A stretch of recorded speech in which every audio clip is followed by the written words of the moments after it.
Hi friends, வாங்க கல்யாண வீட்டு சாம்பார் டேஸ்ட்டில் ரொம்பவே ஈஸியாக அதே டேஸ்ட்டில் சூப்பராக எப்படி சாம்பார் வைக்கிறதுன்னு பார்க்கலாம்.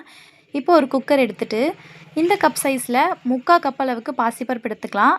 அதே சைஸில் 1/2 கப் அளவுக்கு துவரம்பருப்பு எடுத்துகிட்டு நல்லா அலசிடுங்க. அலசினதுக்கப்புறமா ஒரு டீஸ்பூன் ஜீரகம், கொஞ்சமாக மிளகு, கொஞ்சமாக வெந்தயம் சேர்த்துட்டு ஒரு 5 பல்லு பூண்டு சேர்த்துடலாம். ஒரு பச்சை மிளகாய் கீரி எடுத்து வச்சுருக்கோம், அதையும் சேர்த்துட்டு ஒரு வெங்காயம் 4ஆக கட் பண்ணி எடுத்து வச்சுருக்கோம். ஒரு 3 தக்காளி கட் பண்ணி எடுத்து வச்சுருக்கோம், அதையோட சேர்த்துட்டு ஒரு 1/2 டீஸ்பூன் மஞ்சள்தூள் சேர்த்துக்கலாம். ஒரு 1/2 டீஸ்பூன் அளவுக்கு பெருங்காயத்தூள் சேர்த்துக்கலாம்.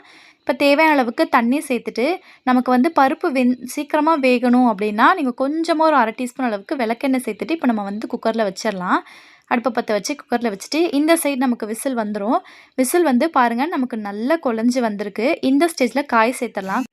கொஞ்சமாக நூக்கல் சேர்த்துருக்கோம், கொஞ்சமாக கேரட் சேர்த்துருக்கோம், ஒரு முருங்கைக்காய் சேர்த்துருக்கோம், 2 கத்திரிக்காய் சேர்த்துருக்கோம், கொஞ்சமாக ஒரு 2 பீன்ஸ் சேர்த்துருக்கோம்.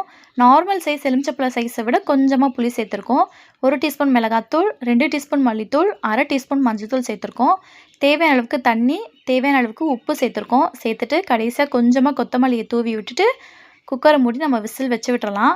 இந்த சைடு நம்மளுக்கு விசில் அடங்குறதுக்குள்ளே ஒரு பாத்திரத்தை வச்சு அது நல்லா காஞ்ச உடனே 2 ஸ்பூன் எண்ணெய் ஊற்றிடலாம். எண்ணெய் ஊற்றி அது நல்லா காஞ்சதுக்கப்புறமா ஒரு 1/2 டீஸ்பூன் அளவுக்கு ஜீரகம், 1/2 டீஸ்பூன் அளவுக்கு கடுகு சேர்த்து நல்லா பொரிஞ்சதுக்கப்புறமா ஒரு 2 வரமிளகா, ஒரு கொத்து கருவேப்பிலை சேர்த்து அது நல்லா கிளறி விட்டதுக்கப்புறமா பாருங்கள் நமக்கு நல்லா காயும் பருப்பும் நல்லா வெந்திருக்கு. இப்போ அதோடு நம்ம சேர்த்துடலாம். குக்கரையும் கொஞ்சம் தண்ணி சேர்த்து நல்லா அலசி அதில் ஊற்றிடலாம். ஊற்றிட்டு இந்த சாம்பாரை கொஞ்சம் நல்லா கொதிக்க விட்டு கடைசியாக கொத்தமல்லி தூவி இறக்குனீங்கன்னா அப்படியே உங்களுக்கு கல்யாண வீட்டு சாம்பார் மாதிரியே இருக்கும். கண்டிப்பாக நீங்களும் உங்கள் வீட்டில் ட்ரை பண்ணி பாருங்கள். கண்டிப்பாக ட்ரை பண்ணி பார்த்துட்டு எப்படி இருக்குன்னு கமெண்ட்டில் சொல்லுங்கள்.